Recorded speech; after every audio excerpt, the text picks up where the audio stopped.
محمد وعلى آله وصحبه أجمعين ومن تبعهم بإحسان إلى يوم الدين وبعد.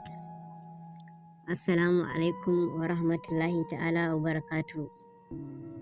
Barkanmu da sake saduwa da ku a wannan lokaci a cikin ci gaba da shirye-shiryen wannan tasha mai albarka ta Ilmantarwa TV. A cikin shirin namu na insha Allahu za mu kawo muku maganin sanyin mara ne wanda mata da maza duk za su iya amfani da shi.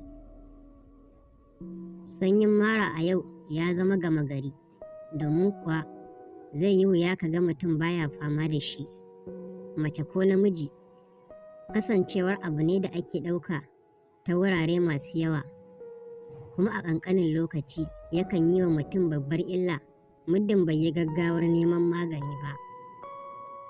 A yau ma ga wata sabuwar fa'ida wacce take yaƙar sanyin mara ta kuma kashe cutar gabaki ɗaya, sai dai idan mutum ya sake ɗaukar cutar daga baya. Kasancewar sanyin mara yana ɗaya daga cikin cututtuka masu wuyar sha'ani da kuma kawo cikas ga mu'amalar zamantakewar aure.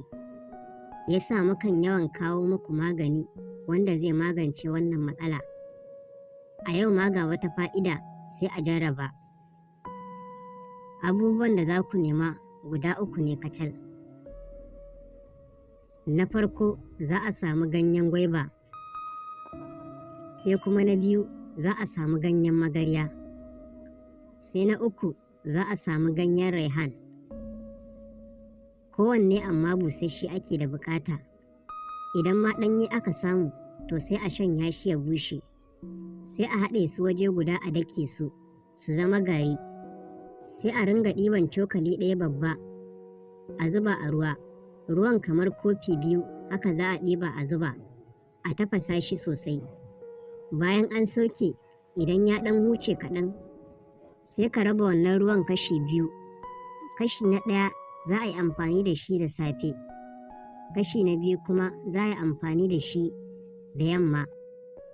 Idan an raba shi, sai a samu zuma kamar cokali 4 a zuba a ciki a sha.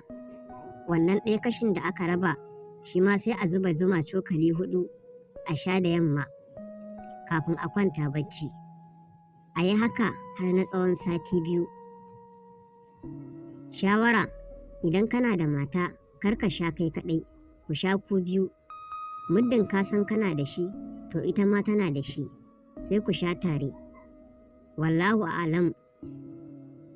Abin sadaka, a yi wa Annabi sallallahu alaihi wasallama salati. Sannan kuma a yi sharing ɗin wannan bidiyon domin al'umma su amfana.